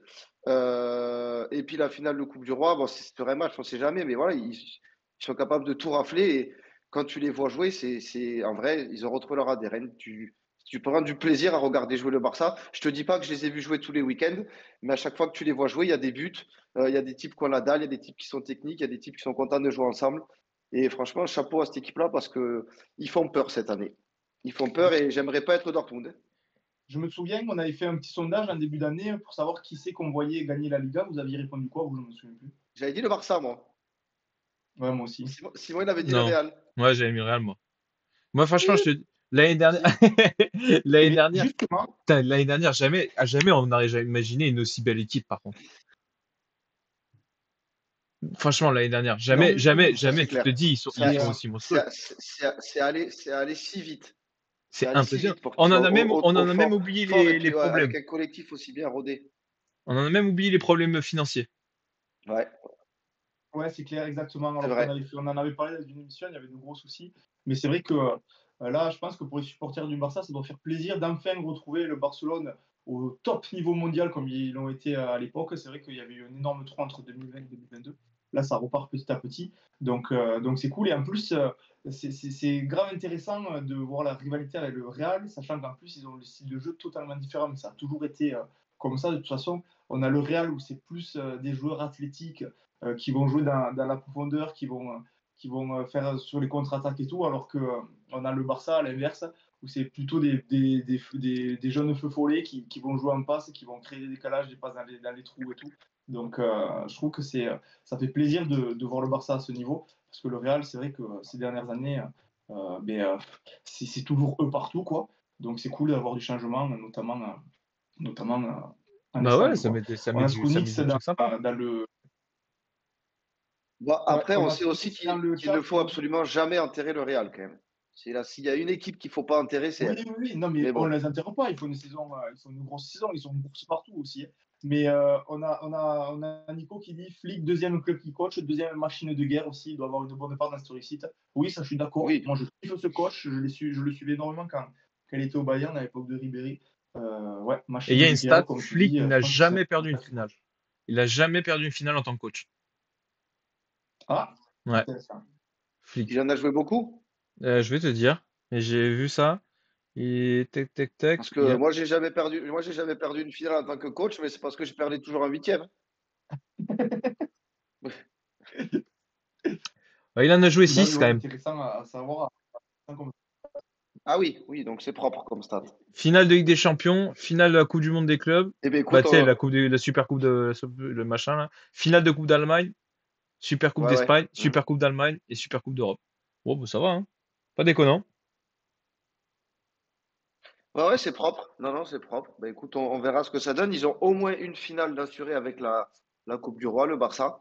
Après, Et puis, ils ont largement les capacités d'aller en finale du côté où ils sont là. En tout cas, ils ont un match-up abordable. là, on a parlé des titulaires, notamment devant. On a parlé de Rafinha, Lewandowski, Yamal, Pedri, Olmo. Mais les Fermin, là, il est exceptionnel. Là, ça fait quelques matchs qu'il est titulaire en 10 ou même devant, il joue carrément. C'est ouf comme la présence qu'il a et comme il score actuellement. Beaucoup de statistiques là ces derniers temps. Donc là, souvent on a vu Lewandowski qui était sur le banc pour mettre justement euh, Fermin devant et ça a vachement marché. Donc même les remplaçants en fait ils sont au niveau des titulaires et ça Tu c'est top. tu parles de Ferran plutôt, non? Ferran Torres ou Firmin Lopez? Parce que c'est surtout Ferran Torres qui marque, non? Ouais, Ferran Ah ouais, Torres, il je fait que marquer confonds en les ce deux. moment. Mais Fermin Lopez, t'as raison, dans le sens où il est Ouais, très ouais, c'est ça, dynamiteur. je confonds. Il joue en 10, souvent, Fermin Lopez, Oui, il par rentre en contre, 10. il est impactant Ultra de fou, ouais. dynamiteur. Ultra dynamiteur, lui. Il Ouais, propose de ouais. fou. Par contre, Ferran Torres, en ce moment, c'est R9. Attends, oui, parce que je confonds les deux. C'est lequel qui a marqué contre l'Atlético? C'est Ferran Torres qui a C'est marqué Ferran là Torres, en ouais. coupe. Ouais, ouais, c'est Ferran Torres. Oui, Ouais, c'est voilà, Ferran c'est lui Torres qui me qui parlait, marque. ouais, je confonds. Et Mais il fait justement, passer voilà, ce week-end. Fermin qui avait joué en 10 m'avait étonné aussi, justement, dans sa présence et dans comment il était au départ de toutes les actions. Donc, c'est pour ça que je les avais confondus. Mais les deux, oui, justement, mais pour encore amplifier le rôle des remplaçants dans cet effectif, eh bien, c'est vraiment du propre. Mais tu vois, Vraiment j'ai du propre. été, moi, en vous mettant l'effectif là, j'avais été par contre surpris pour les latéraux derrière, on connaît pas, hein. Moi, j'ai regardé à droite, c'est Hector Fort là, derrière Koundé, et à gauche c'est Martin, je sais plus son prénom, mais lui je l'ai vu par contre je crois qu'il a joué deux trois fois déjà. J'ai déjà vu jouer. Lui ça va, il est bon aussi. Mais par contre à droite, je veux dire c'est faible, il n'y a pas vraiment de backup, hein. Bon, les latéraux, en vrai, mec, Bah, en vrai, les latéraux, on s'en bat un tant que peu les les deux couilles, devant hein. ils peuvent Surtout les jouer. remplaçants. Ouais. Ouais, mais bon. Les latéraux, c'est pas ce qui est le plus important, hein. Quand tu vois une équipe de France, on a Klose en remplaçant. Donc, tout ce qui s'en bat les couilles. Non, mais ça montre aussi la longévité aussi physique de Koundé qui enchaîne 10 000 matchs et même de Baldé. Ils sont tout le temps là, les types, hein. Ah, lui, physiquement, il est costaud, ouais. Ouais, c'est costaud, ouais. Ouais, Un petit c'est truc, très fort cette équipe du Barça quand même. ouais. Petit, on va clôturer là-dessus. Euh, le Barça, pour vous, là, sur les trois derniers, il leur reste trois compètes à aller chercher. La Liga, la Ligue des Champions et la Copa del Rey, la Coupe du Roi. Pour vous, ils prennent quoi? Ils font les trois? Ils prennent les Bon, ils trois? peuvent tout prendre, hein. Est-ce qu'ils font le 4 sur 4 du coup? Parce qu'ils ont déjà la Super Coupe. Ils peuvent, je dis pas qu'ils vont le faire parce il y a au moins un titre que j'aimerais qu'ils prennent pas, tu vois. Eh ben, justement, mouillez-vous, Et c'est pas mouillez-vous, la coupe, et messieurs. c'est pas la Coupe du Roi. Mouillez-vous, messieurs. Ils en prennent combien? Ils prennent quoi? Pour moi, Ils pour prennent moi, tout. pour Ils moi, ils prennent prennent la tout. Liga. Pour moi, ils prennent Liga, Coupe du Roi et sur un match, ils seront meilleurs. Après, Ligue des Champions, on est qu'en quart de finale, il en reste quand même. S'ils passent Dortmund, ils ont potentiellement Inter ou Bayern. Inter, c'est très costaud défensivement. Le Bayern, mine de rien, ils parlent pas cette année, ils font pas de bruit, mais eux aussi sont encore sur quasiment toutes les compètes à part en coupe. C'est vrai. Euh, donc, ils sont favoris, mais pour autant, c'est des équipes qu'il faudra battre. La Liga et la Coupe du Roi, je les vois largement, non, enfin pas largement, mais vraiment favoris maintenant. C'est toujours plus dur sur la Ligue des Champions. C'est une compétition, ça va vite. Il y a des plus grosses équipes que sur la Liga ou la finale de Coupe du Roi. Donc, je sais pas s'ils feront le quadruplé, mais ils iront au moins chercher 3. Je sais pas lesquels, mais je pense qu'ils feront 3 sur 4. Ouais, Et toi, mon je suis Franck? d'accord. Toi, tu penses qu'ils font quoi? Ils font pareil? Au moins 3 et ça ne m'étonnerait pas qu'ils en fassent 4. Ah ouais? Eh ben, moi je vous prends un contre-pied, Il y du a coup. Théo qui nous dit 0, c'est le Real qui prend tout. Moi, je pense que le Ligue des Champions, ils vont pas le faire. Et je pense que la Super Coupe d'Espagne non plus. Bah, pas la Super Coupe, pardon, la Coupe du Roi non plus. Parce que le Real, il faut qu'ils aillent chercher des trophées, là. S'ils n'ont pas la Liga, il faut qu'ils aillent choper la Coupe du Roi. Et je pense qu'ils vont pas passer à côté de ça. Et ils vont aller l'attraper. Et avec des champions, je pense qu'ils vont avoir beaucoup de mal à passer soit Ah, l'Inter, dans soit le le chat, Bayern. on a Théo qui dit que le Barça. Théo, dans le chat, il nous dit que le Real, justement, ils vont tout prendre et que le Barça va faire 0 des titres qui lui restent à prendre. 0, Ouais, j'y crois pas trop quand même. ouais, la Liga, Il le aurait perdre de la fallu Liga, je commencer pense à pas. gagner face à Valence déjà. Ouais, c'est vrai. C'est vrai, c'est vrai. Ouais. Justement, Je vais regarder rapidement vas-y, vas-y. le calendrier de Barça. Attends. Vas-y, vas-y. En Liga, ils ont Leganés, Vigo, Majorque, Valladolid, l'Espagnol, Villarreal. Après, en fort, en gros, il y a Bilbao et le Real. Et Villarreal, non? Mais, ouais, bon, pas vraiment fort, quoi. Ils sont cinquième, hein? Ah, c'est des Oui, ils matchs sont à jouer quand cinquième même, hein. parce que de 6 à 20, il y a que dalle. Mais par contre, le Barça Real du 11 mai, il vaut cher. Ouais. Il peut valoir cher, effectivement, ouais. Si, s'il y en a pas un qui lâche avant. Mais totalement. Euh, je vous On enchaîne, propose les gars? qu'on enchaîne On sur enchaîne, ouais. la projection. La projection des quarts finales, qu'on se lance un peu dans la semaine. Mais oui, pourquoi le logo il part en couille comme ça? Alors attends, hop, je l'enlève parce qu'il part en couille. Je vous propose on se mette tout doucement dans notre belle semaine Ligue des Champions qui nous attend là, qui commence dès mardi, dès demain soir, avec un très beau Arsenal, C'est cool qu'elle soit là, quand même. Ouais. ouais, très beau Arsenal Real Madrid Ah, il y a et deux gros matchs demain. ouais, très beau Arsenal Real Madrid et le deuxième, pardon, Et c'est en vrai, le Barça? Non, Bayern Inter. Bayern, Bayern Inter. Non, c'est Bayern Inter demain. Ok, ok, Bayern Inter. eh, Oui, En putain, vrai c'est les deux plus gros matchs demain. c'est moi, vrai. vraiment, tous les matchs me hype de ouf, franchement. Même là où il y a quand même deux gros favoris qui sont. Deux qui sont plus favoris quand même, c'est Paris et le Barça. Mais on a des outsiders qui peuvent aller embêter ces équipes. Du coup, moi, tous les 4 matchs là, ils me hype de ouf. Ouais, moi, le Arsenal Real, il me hype terrible parce que je sais pas pourquoi, j'arrive pas à me l'expliquer. Je vois Arsenal faire tomber le Real. Alors qu'on a le Oula. prototype du club de loser qui ne veut jamais rien gagner, qui fait tout pour éviter les titres, et le prototype de l'équipe qui, sans rien faire, prend des titres quand même. Donc, sur le papier, quand tu vois les dernières saisons, il n'y a absolument aucun monde où le Arsenal sort ce Real-là.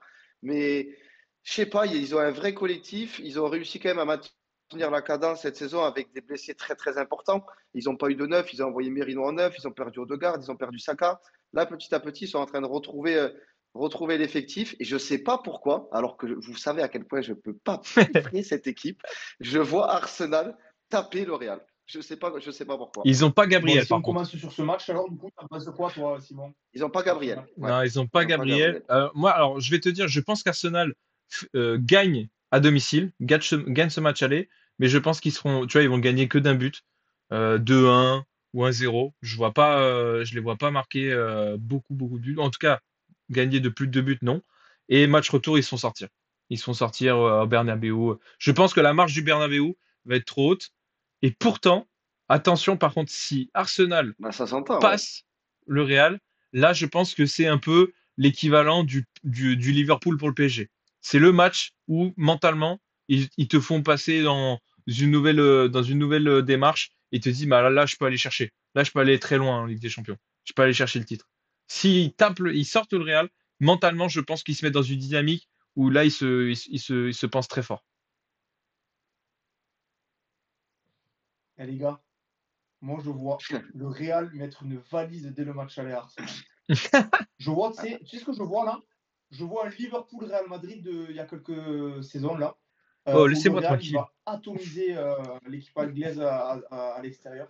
Je ne sais pas pourquoi je vois ça. Le Real Madrid, c'est leur Ligue des Champions. Je suis désolé, Simon, d'avoir totalement fait remémorer cette image-là, mais c'est pas pour en Putain. parler. Mais je vois totalement le Real, c'est leur compétition, on le sait. Il peut rien leur arriver en Ligue des Champions. Je vois pas comment ils pourraient perdre en quart de finale, notamment contre Arsenal, qui est un club de losers, comme tu as dit, Cyril. Peu importe le niveau de jeu qu'ils ont en Angleterre, pour moi, le Real, ils vont les surclasser. Mais non, mais c'est pour ça que j'ai commencé ma phrase en disant je sais pas pourquoi je pense ça. Il y a tout mon corps qui dit mais t'es débile ou quoi et ma bouche elle dit Arsenal. Je sais pas. Mais... Ah bah ouais, c'est sûr. Et Et l'autre Nico affiche qui du dit dans soir. le chat Arsenal et gagne dans la même phrase. Arrêtez de boire avant les émissions. C'est énorme ça. J'avais pas vu. Et pour l'autre affiche du soir, de demain soir, Bayern Inter. Match intéressant, hein. Le Bayern, il y a beaucoup de blessés. Ouais, match Beaucoup, beaucoup intéressant. blessés.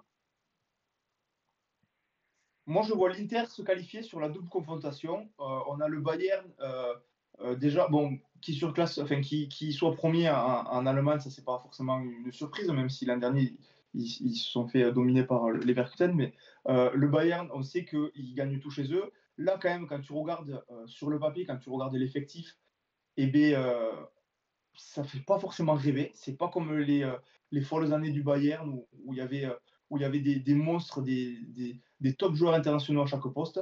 Là, il y a un peu de tout. Ça leur permet de mener à l'Allemagne, mais je pense contre une équipe de l'Inter Milan qui roule sur tout ce qui bouge actuellement, je pense que ça va être compliqué pour le Bayern.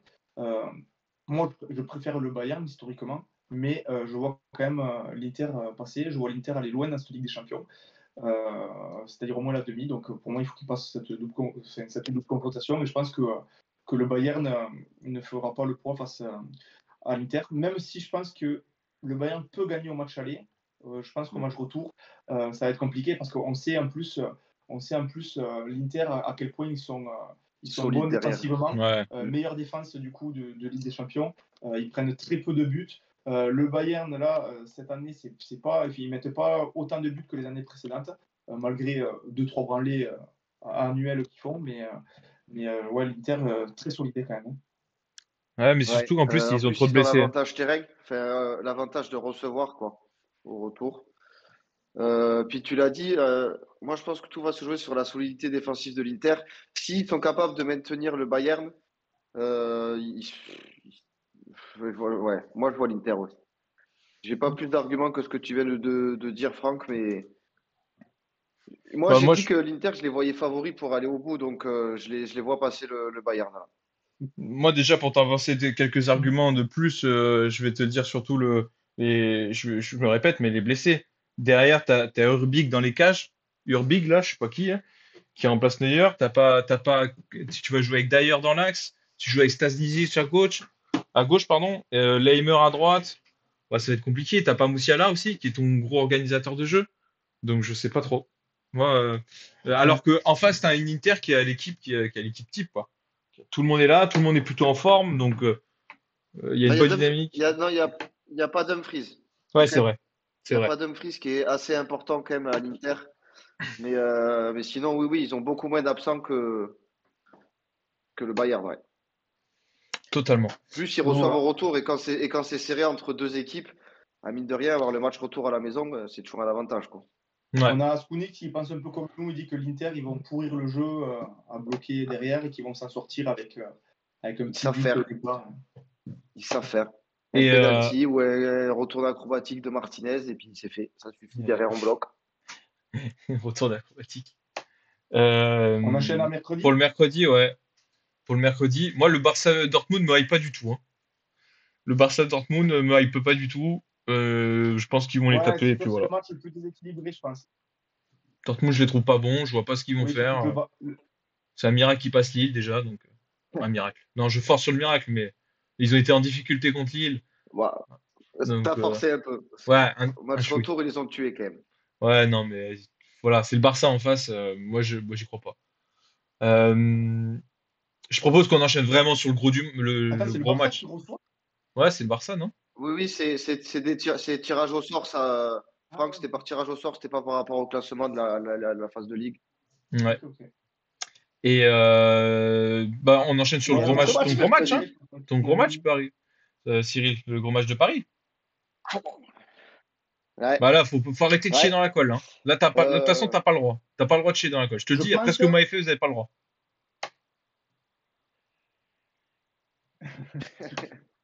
je pense que Aston Villa, c'est l'outsider parfait. L'outsider qui peut aller faire chier cette équipe de Paris. Ils sont dans une forme de fou, notamment avec le mercato d'hiver, le gros mercato d'hiver qu'ils ont fait avec l'arrivée de Rashford et d'Asensio notamment. Ça va être, je pense, deux superbes rencontres. Avantage à Paris quand même, au vu de leur dernière prestation. Mais il faudra faire hyper gaffe à cette équipe d'Aston Villa qu'il faut vraiment pas sous-estimer parce que ça joue au ballon.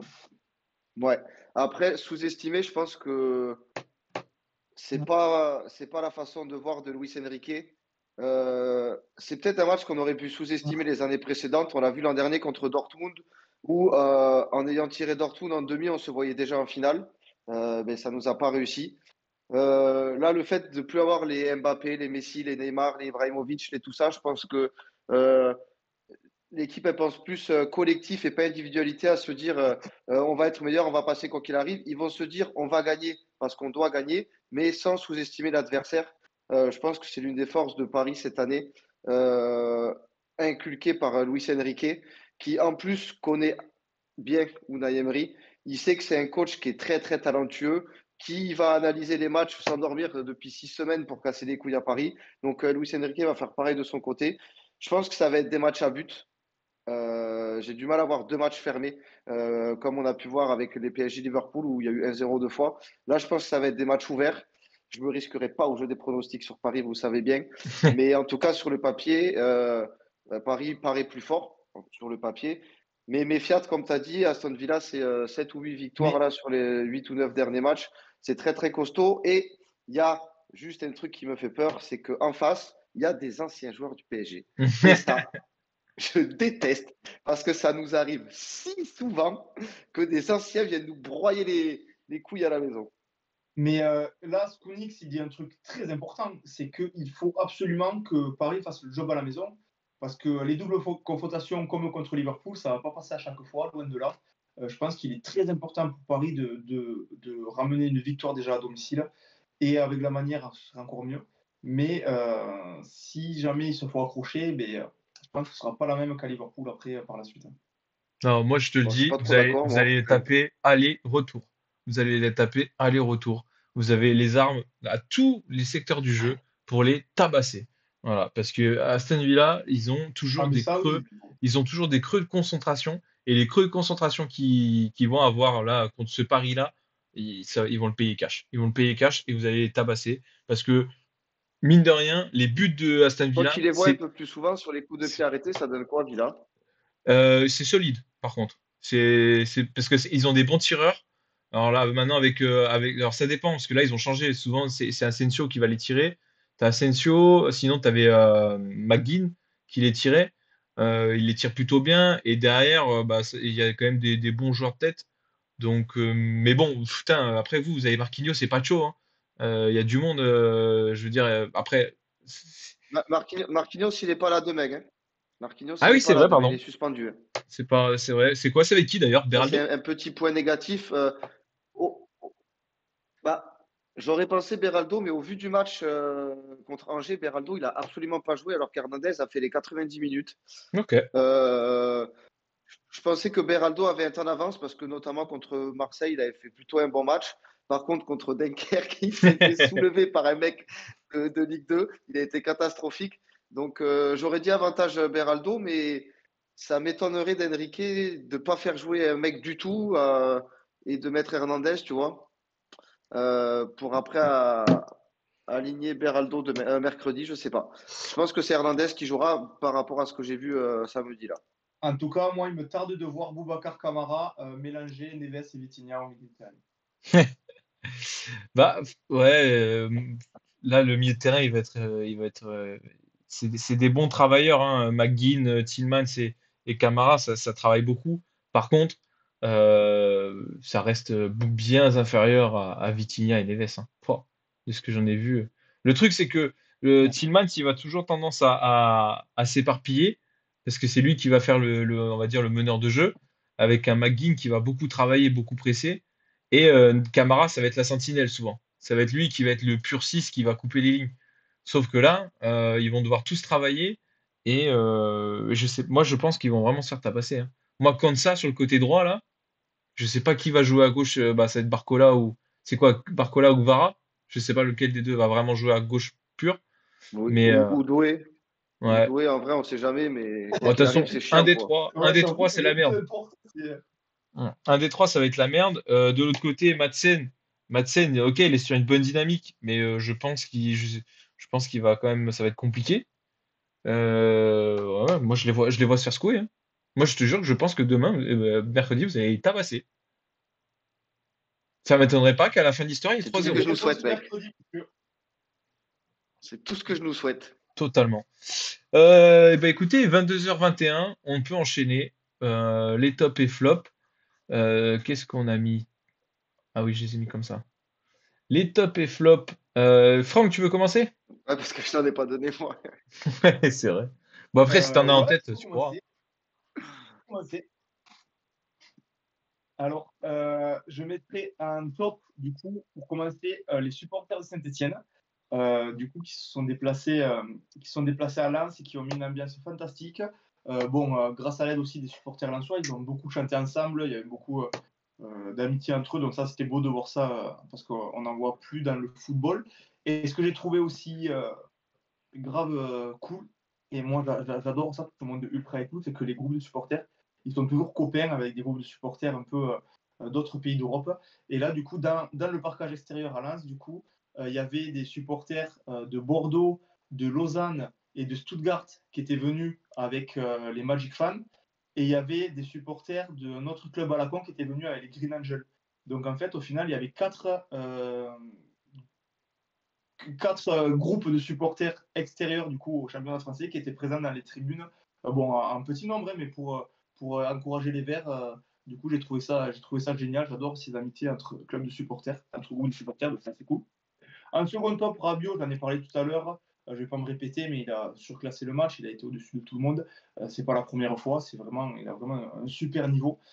Et en flop, vous avez dû le voir, ça a fait le tour des réseaux hier lors du match de rugby. Donc il y avait tous qui jouaient en quart de finale en huitième de finale de la Champions Cup. Et du coup, il y avait les parachutistes de Muret qui sont arrivés en parachute du coup pour amener le ballon, sauf que le troisième parachutiste, il s'est bloqué dans le toit du stade et ça a duré 2 heures le bordel, le temps que les pompiers viennent le chercher. Ça tenait à rien en plus. Hein. Si vraiment ça se décrochait, il tombait, il était mort le type. Hein. Du coup, ça a décalé le match. Il n'a pas réussi à se poser à cause du vent qu'il y avait. Donc voilà, ça vous a bien fait rire et ça méritait totalement d'être un flop. Et j'ai mis qu'un flop, mais si je devais en rajouter un deuxième, je Vas-y. mettrais mon ami Franck Sablerol, alias Papy, qui, pour la ramener dès qu'il y a une défaite de l'OM, là, il vient piailler sur le chat. Mais quand ce même Marseille gagne contre son club, et bien là, il n'y a plus personne, on ne le voit plus. Donc voilà, bonne semaine à lui en tout cas, et de gros bisous. Oh putain. Excellent. Moi, pour mes top et flops, dans mes flops, j'ai mis Van Ah, Dijk. il est là. Il a intervenu. Trompette. Bisous, mon ami. Il a spawn, de coup. Là. De ouf. Du coup, dans mes flops, j'ai mis Van Dijk pour sa prestation catastrophique. Je vous invite aussi à aller voir le troisième but de Fulham, où il se fait mystifier sur le contrôle de Muniz, là. Bref, une défense catastrophique. Voilà. Là, franchement, là, il me sort un peu par les yeux. Et en plus de ça, c'est celui qui est le plus proche à signer une prolongation pour l'année prochaine. Donc, il me sort par les yeux. Il commence vraiment, sa nonchalance et son attitude, elle commence à être un peu désagréable à regarder. Ça m'énerve. Et en autre flop, j'ai mis Ramsdale parce que Southampton descend. Et je sais pas si vous avez vu, mais Ramsdale, du coup, est descendu 3 fois d'affilée. Bah, pas d'affilée, pardon. Est descendu 3 fois en Championship avec 3 clubs différents. Donc, une fois avec Bournemouth, une fois avec Sheffield et une fois avec Southampton. Donc, il a 26 ans. C'est déjà sa 3e relégation qu'il connaît. Et ça a été fait que par 7 gardiens. 7 autres gardiens. Ou 7 autres joueurs même. C'est même pas que des gardiens. 7 autres joueurs que ça a été fait. Donc, voilà, c'est un bon petit loser. Après, il vient d'Arsenal, donc c'est pas étonnant. Et en top, j'ai mis Pavlidis qui a mis un triplé ce week-end. Il a mis un triplé contre le choc face à Porto. Il a mis un joli triplé en plus de ça. Et du coup, ça a relancé en plus ce Benfica qui revient à la même hauteur du Sporting pour être champion pour la première place de la Ligue portugaise. Et en dernier top, j'ai mis Jérémy Mathieu. Le Jérémy Mathieu, je sais pas si vous avez vu sur les réseaux. Le Jérémy Mathieu qui est Oui, j'ai là. vu, trop bien vu de le mettre en top. qui est là, qui bosse à Intersport. Il a été pris en photo. Des gars, ils l'ont reconnu à Intersport. Il bosse à Intersport, je sais pas où, là, vers Marseille, je crois. Et apparemment, Vers il est Marseille. manager là-bas Ouais. et tout. Et, et du coup, les gars, ils ont craqué quand Il est ils l'ont employé, vu. quoi. Un Ils petit prennent. CDI, Hop là, il est à Intersport avec un sa petit petite CDI doudoune, Intersport après une Ligue des Champions. avec sa petite doudoune sans manche. Il a joué avec Neymar, Iniesta, Messi, Suarez. Et là, il est à Intersport. Je trouve ça fabuleux. J'ai pas les explications, j'ai pas les raisons. Je sais pas pourquoi il est là-bas. Je sais pas s'il a fait n'importe quoi avec son oseille ou quoi, ou si juste ça le régale. Cela, Mais en tout cas, ça m'a régalé de le voir là. Est-ce que tu as des top et flop, toi, mon Cyril? Pas spécial. Après, ce week-end, j'étais pas mal occupé. J'ai pas regardé beaucoup de matchs. En flop, je pourrais rapidement mettre Angers, qui est venu avec aucune envie au parc. Ils ont réussi à foutre 2 buts sur le terrain. C'était pas arrivé depuis Reims, donc vraiment chapeau, messieurs. Et l'arbitrage aussi, qui a encore été catastrophique. Pas forcément en Ligue 1, mais sur beaucoup de terrains. Ce week-end, ça a été le cas j'ai plus le à match. Liverpool cette semaine. À Liverpool cette semaine, mais hier en Ligue 1, Strasbourg doit concéder un pénalty à la fin. Il y a un but qui est pas refusé, enfin, qui est refusé pour rien. Bref, l'arbitrage a encore été très mauvais. La VAR inexistante. Donc bon, voilà, si je peux leur mettre un pic de temps en temps, ça fait toujours du bien. Totalement, totalement. T'as bien raison. Et j'ai pas de top. C'est pas de souci. Bah écoutez, on enchaîne les quiz. On enchaîne les quiz. Bon, mais bon. Est-ce que vous avez Yes. Alors, j'ai un joueur, il faut juste que un j'aille petit le joueur. chercher. Hop. Moi, j'ai un joueur, messieurs, qui m'a été soufflé par Paps. C'est Ah ouais? vrai? À table ce soir, j'ai dit donne-moi un joueur. Elle m'a sorti ce mec, je sais pas d'où. Alors, il sera peut-être pas ultra dur, mais ça m'a fumé qu'elle me donne son nom. Du coup, c'est lui que je ferai deviner ce soir. Vas-y, excellent. J'attends que l'article se lance et puis j'y vais. Ouais, attends. Hop, Alors attendez, c'est bon, je je vous l'ai reprends trouvé. 2 secondes. Donc, vas-y, hein, commence si tu veux. Attends, je vous reprends 2 J'y secondes. vais. Je fais aller le retour. Vas-y.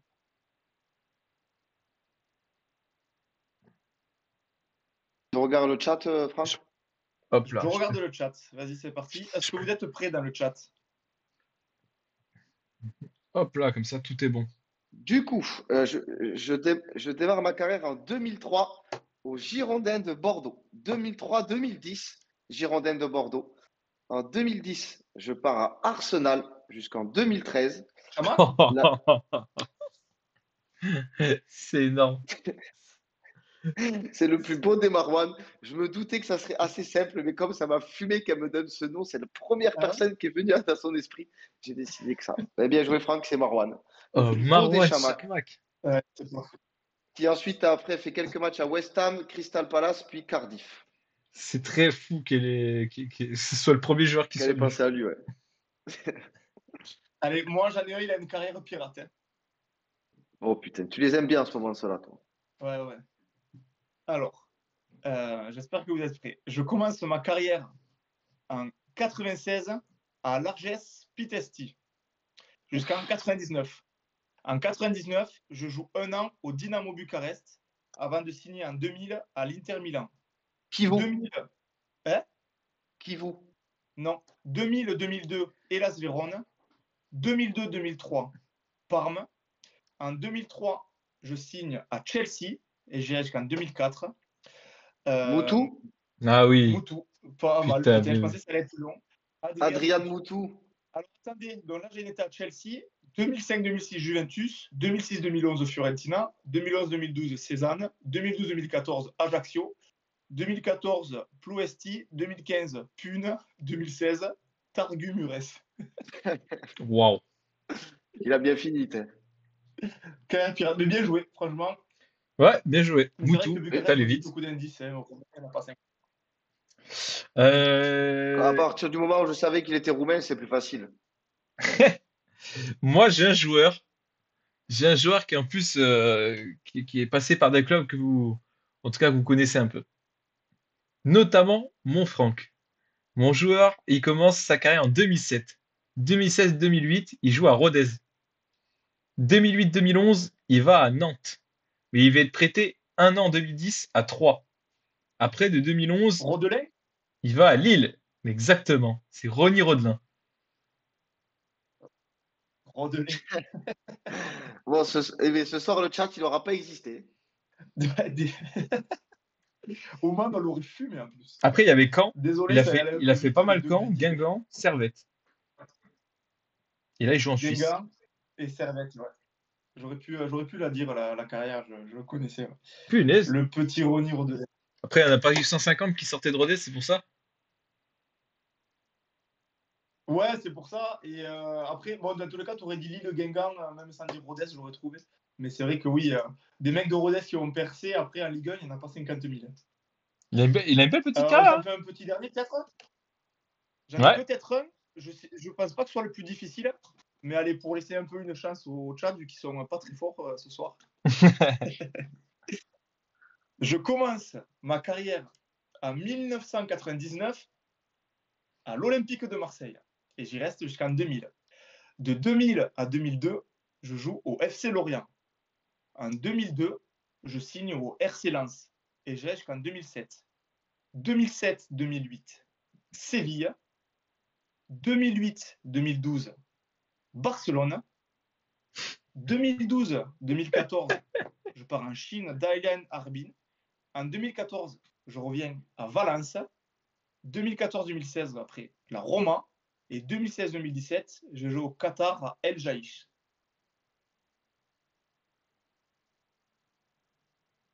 Alors, On attend un peu le chat. 99-2000, Marseille. Tu l'as? Il y a Kondogbia dans le chat, mais non, non. Simon. Moi, je pense l'avoir. Non, c'est pas Kondogbia. Non, mais Kondogbia, il joue à Marseille maintenant. N'importe quoi de dire ça. 2000-2002, Lorient. 2002-2007, Lens. 2007-2008, Séville. 2008-2012, Barcelone. 2012-2014 en Chine. En 2014, il revient à Valence, puis à la Roma, et il finit au Qatar. Alors, messieurs, dans le chat, Attends, Cyril, tu l'as, toi? Je crois que je l'ai pas en fait finalement. Attends, je me suis planté.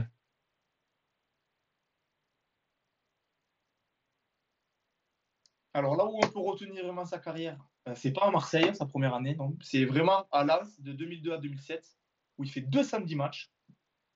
Après, il signe à Séville pendant un an, où il fait la saison complète. Et il signe à Barcelone de 2008 à 2012, où il fait 188 matchs. Ah, c'est bon, je sais qui c'est. Ah, Vas-y, je te laisse l'annoncer. mais attends, faut que le nom il me revienne. Mais attends, je suis trop con quoi. Je l'ai pas. Bon, petit indice, Il est africain, c'est un français. Renoir, non? Il n'est pas français, ouais. Il est africain. Oui, mais oui, je vois qui c'est.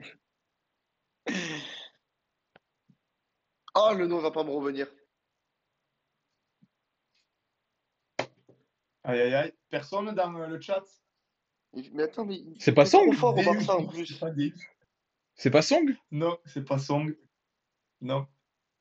Bah, Song, Et il a ce pas joué à joueur, quand je Marseille. suis allé voir Bah sa non, carrière, c'est pour ça. ça m'a étonné de savoir qu'il avait commencé à Marseille. Je savais même pas qu'il avait joué à Marseille. Bon, à Marseille, c'était sa première saison. Il a fait que 9 matchs.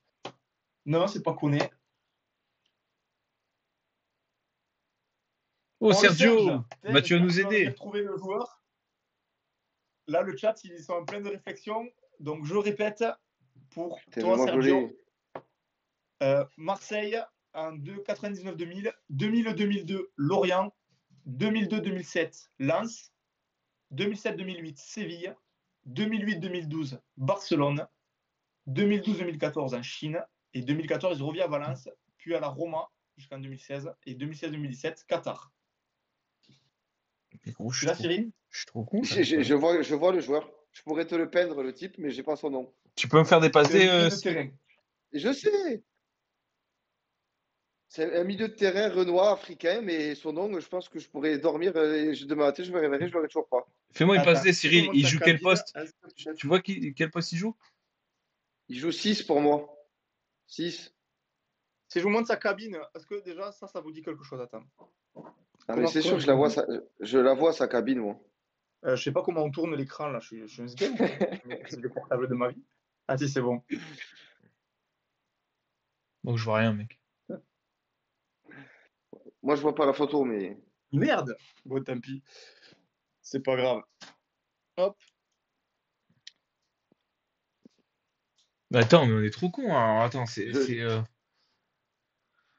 Allez, je vous donne sa nationalité. Non, c'est pas Diarra dans le chat. Mais je vois qui c'est. Il est Putain. malien. Mais Ouais, oui. bah oui. Mais oui, mais c'est Eh bon, oui, je tu vois qui c'est. Oui, le milieu de terrain, là. Oui, Attends. c'est lui. Ouais, attends, comment il s'appelle?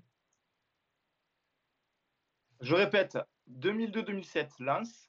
Non, mais 2007-2008, Simon, Séville. au Barça, 2008-2012, Barcelone. 2008-2012, c'est le Non, mais c'est c'est le Barça plus Prime. gros, c'est le plus gros.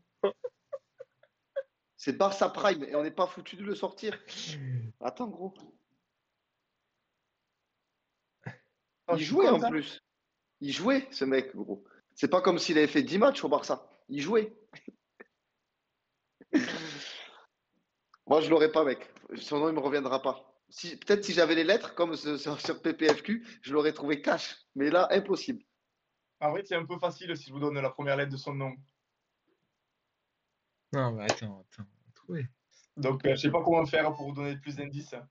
Attends, mais en plus, il est Ah, je grand, le il direct. est grand, il est fin. Il a une coupe un peu rasée. Alors, Sergio, je redis rapidement le plus important. 2002-2007, Lens, où je fais 210 matchs. 2007-2008, Séville, où je joue toute la saison. 2008-2012, Barça, où je fais 188 matchs.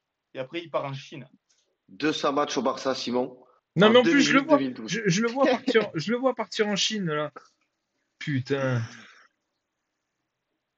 Je le vois partir Bon, en les Chine, gars, ce là, gars.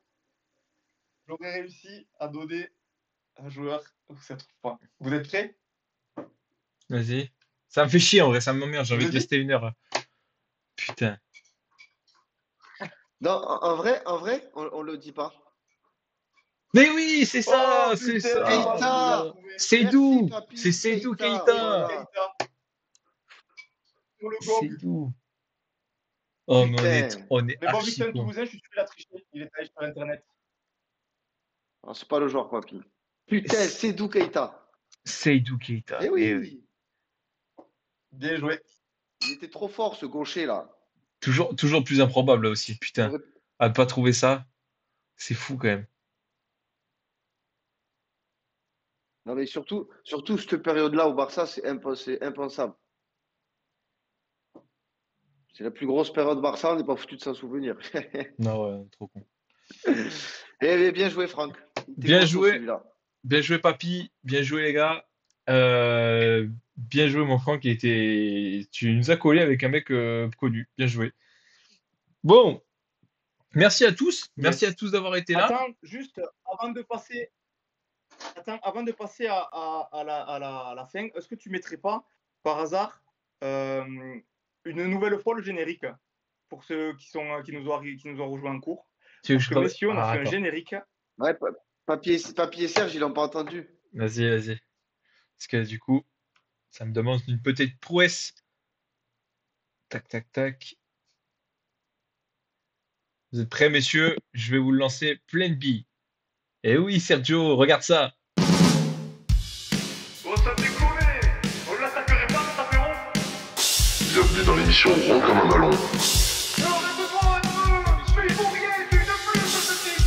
Il nous comme une bille, arrête un peu. Et oui, c'est pour ça qu'on aime le ballon. Vive le foot. Et voilà, c'est là-dessus qu'on l'a le générique.